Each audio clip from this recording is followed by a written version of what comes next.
Bom dia! Que a paz de Deus esteja com você neste novo dia que se inicia. O Senhor esteja convosco. Ele está no meio de nós. Proclamação do Evangelho de Jesus Cristo, segundo João. Glória a vós, Senhor. Naquele tempo, Jesus apareceu de novo aos discípulos, à beira do mar de Tiberíades. A aparição foi assim. Estavam juntos Simão Pedro, Tomé, chamado Dídimo, Natanael de Caná da Galileia, os filhos de Zebedeu e outros 2 discípulos de Jesus. Simão Pedro disse a eles: "Vou pescar." Eles disseram: "Também vamos contigo." Saíram e entraram na barca, mas não pescaram nada naquela noite. Já tinha amanhecido e Jesus estava de pé na margem.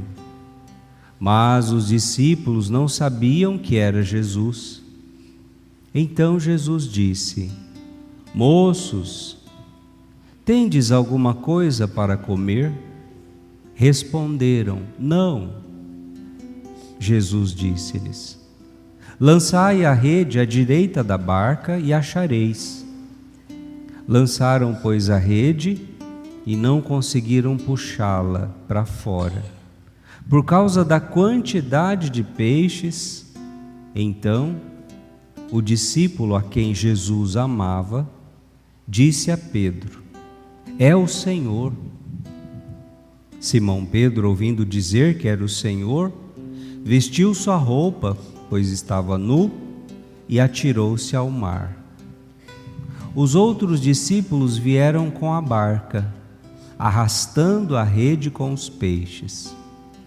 Na verdade, não estavam longe da terra, mas somente cerca de 100 metros. Logo que pisaram a terra, viram brasas acesas, com peixe em cima e pão.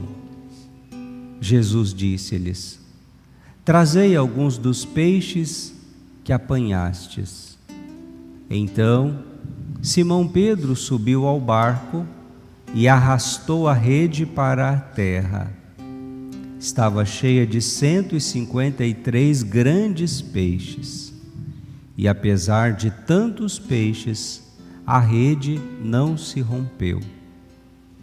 Jesus disse-lhes: "Vinde comer." Nenhum dos discípulos se atrevia a perguntar quem era ele, pois sabiam que era o Senhor. Jesus aproximou-se, tomou o pão e distribuiu-o por eles, e fez a mesma coisa com o peixe. Esta foi a 3ª vez que Jesus, ressuscitado dos mortos, apareceu aos discípulos. Depois de comerem, Jesus perguntou a Simão Pedro: "Simão, filho de João, tu me amas mais do que estes?" Pedro respondeu: "Sim, Senhor, tu sabes que eu te amo." Jesus disse: "Apacenta os meus cordeiros." E disse de novo a Pedro: "Simão, filho de João, tu me amas?" Pedro disse: "Sim, Senhor, tu sabes que eu te amo." Jesus lhe disse: "Apacenta as minhas ovelhas." Pela 3ª vez perguntou a Pedro: "Simão, filho de João, tu me amas?" Pedro ficou triste, porque Jesus perguntou 3 vezes se ele o amava. Respondeu: "Senhor, tu sabes tudo. Tu sabes que eu te amo." Jesus disse-lhe: "Apacenta as minhas ovelhas." em verdade te digo, quando eras jovem, tu te cingias e ias para onde querias. Quando fores velho, estenderás as mãos e outro te cingirá e te levará para onde não queres ir. Jesus disse isso, significando com que morte Pedro iria glorificar a Deus. E acrescentou: segue-me. Palavra da salvação. Glória ao Senhor. Ave Maria, cheia de graça, o Senhor é convosco. Bendita sois vós entre as mulheres, e bendito é o fruto do vosso ventre, Jesus. Santa Maria, Mãe de Deus, rogai por nós, pecadores, agora e na hora de nossa morte. Nossa Senhora do Rossio, rogai por nós. Meus queridos irmãos e irmãs, celebrando este terceiro domingo da Páscoa, o evangelho que nos é dado é o evangelho da terceira aparição de Jesus, segundo João. Terceiro domingo, terceira aparição, né? Parece que a igreja nos vai fazendo coincidir na liturgia os eventos pós-ressurreição de Cristo. Essa terceira aparição de Jesus é um chamado apêndice, né, do Evangelho de São João, um pouco diferente do contexto das outras aparições. As outras aparições, Jesus vai até os discípulos que estão trancados. Quem se lembra domingo passado, domingo retrasado, os discípulos estão lá em Jerusalém, trancados, medrosos, no cenáculo, porque Jesus morreu e o que será de nós agora?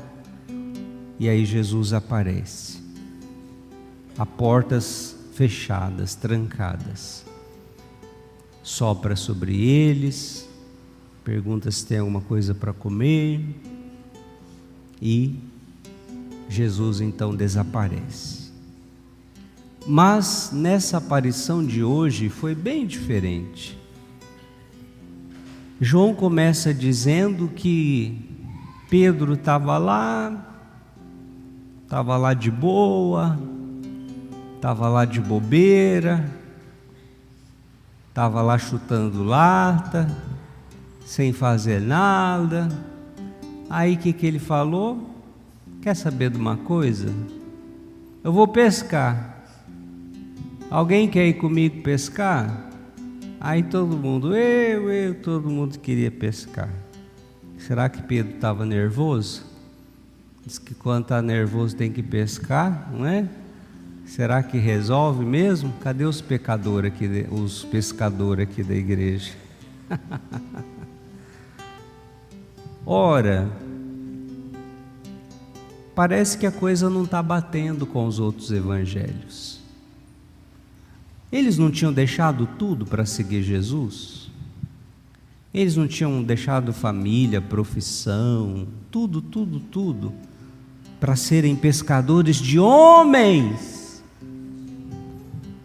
Aí depois que Jesus ressuscitou, eles parece que voltaram para a vida antiga, para a vida que eles levavam antes de Jesus.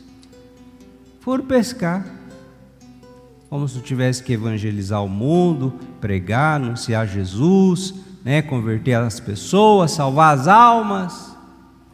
Foram pescar.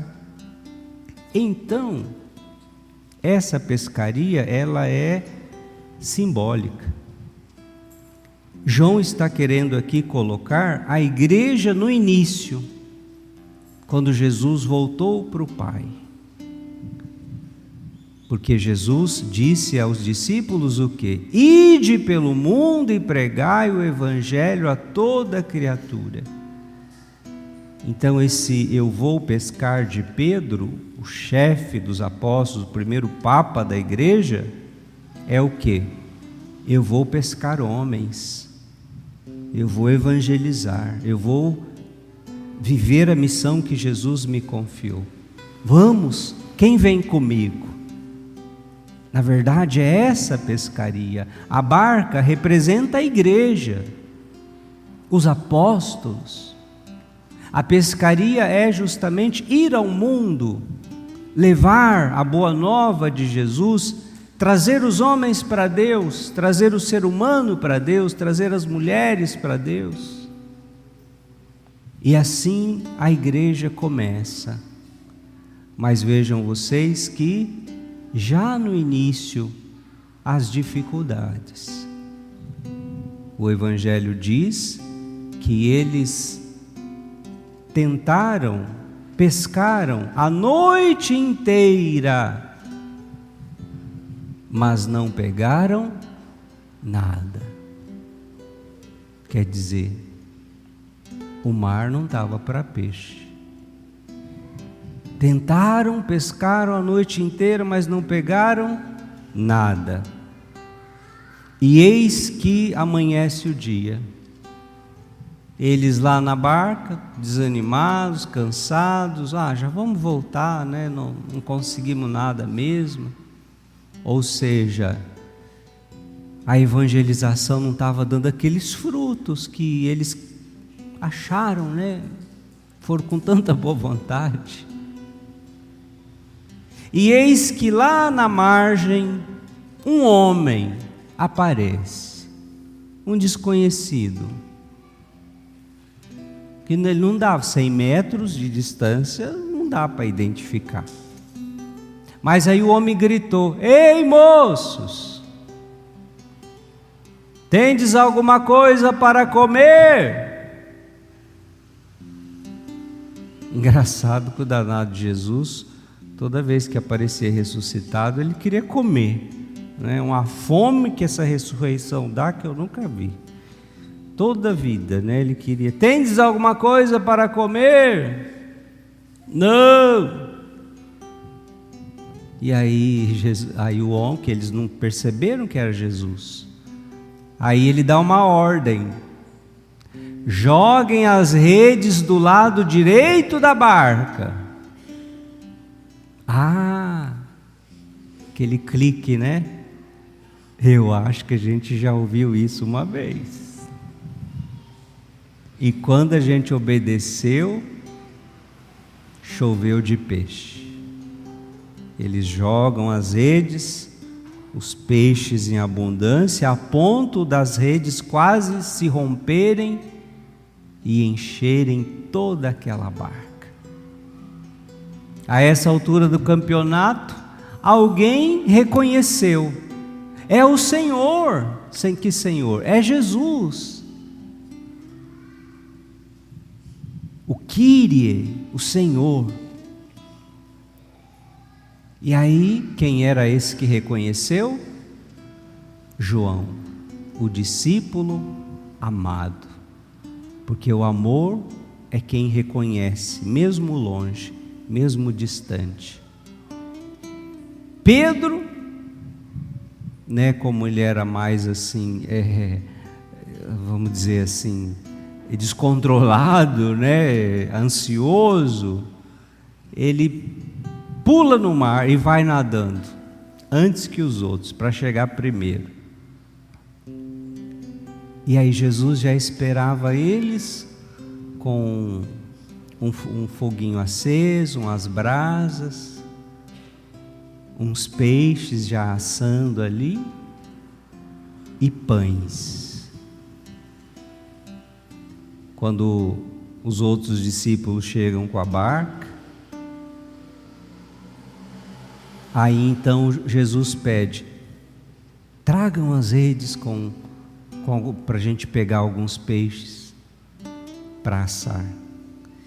Diz o Evangelho de João que Pedro, aqui está o detalhe, Pedro, sozinho, foi lá e arrastou, trazendo a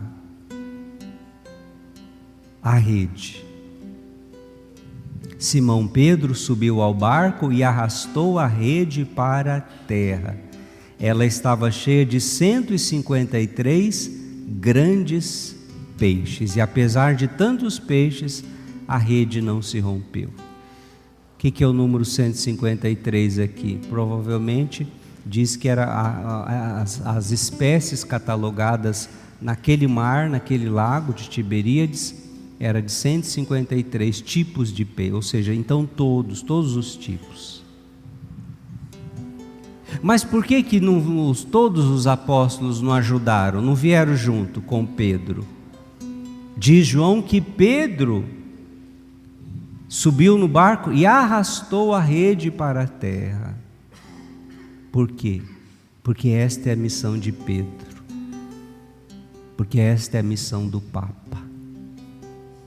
Arrastar a rede com os peixes, levá-los até Jesus. E é uma missão árdua, é uma missão pesada, é uma missão... Todo Papa, quando é eleito, eles costumam aceitar dizendo: aceito como uma cruz, porque é uma grande cruz ser um Papa. É abrir mão de tudo, assim, absolutamente tudo. Claro, um sacerdote, um bispo, mais um Papa, Tudo. Então essa figura desse pescador que sozinho carrega essa rede, cansado, calejado, para entregá-la aos pés do seu Senhor. Por isso precisamos rezar pela nossa igreja nesses tempos que irá se iniciar o conclave, a fim de que o Espírito Santo haja e nos dê um pastor segundo o coração de Jesus. Meus queridos irmãos e irmãs, a primeira lição desse Evangelho: precisamos aprender a pescar, mas ouvindo a voz do Senhor e obedecendo. Às vezes no trabalho pastoral, às vezes no trabalho da evangelização, na catequese, a gente tem aquela vontade, de fazer isso, fazer aquilo, fazer tantas coisas, mas a gente nunca pode se esquecer de perguntar: Senhor, qual é a tua vontade? Ensina-nos a pescar do jeito certo. Eles estavam tentando, mas do jeito errado, pela cabeça deles, e estavam colhendo o quê? Fracasso.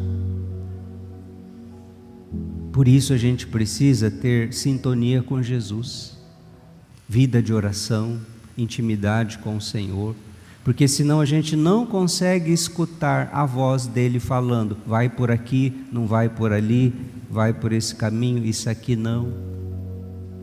Isso é intimidade, meus irmãos, que nós podemos ter com o Senhor, mas que é fruto do quê? De obediência e de oração, de termos vida de oração. E isso vale para a igreja, mas isso vale para tudo.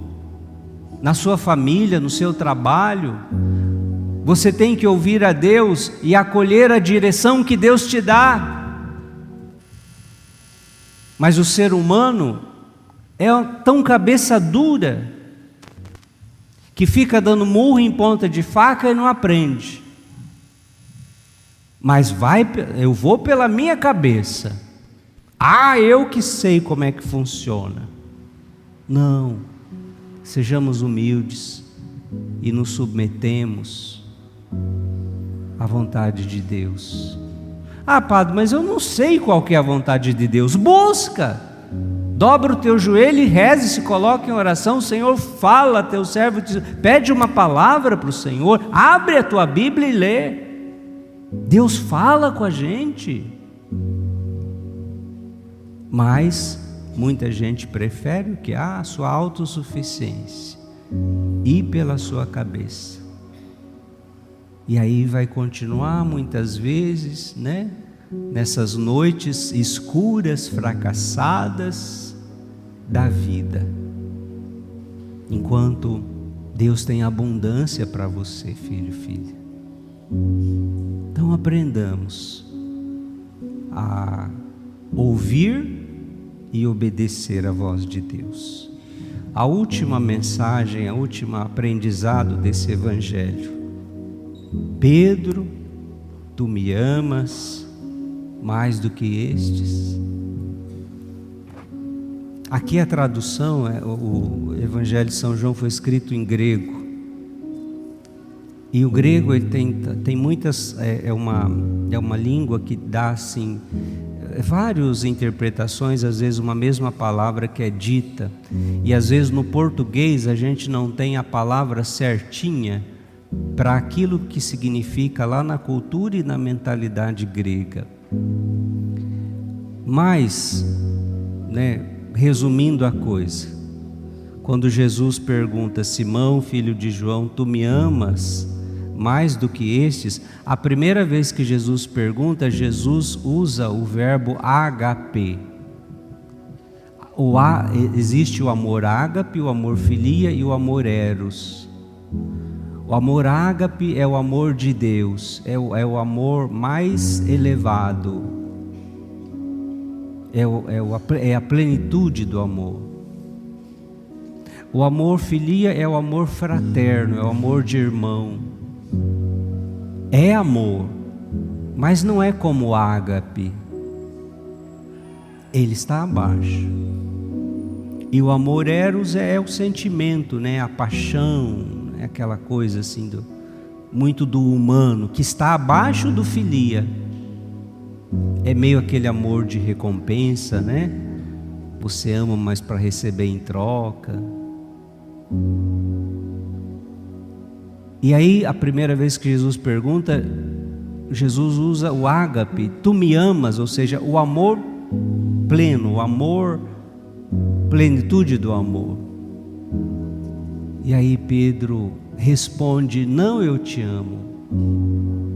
Pedro responde com o filia, não com o ágape. Senhor, tu sabes que eu filia, ou seja, eu gosto de você, eu tenho um amor fraterno pelo Senhor. Olha como um detalhe faz toda a diferença. Jesus pergunta pela segunda vez, usando o ágape: Pedro, tu me amas, ágape, mais do que esses? Senhor, tu sabes que eu gosto de ti, filia.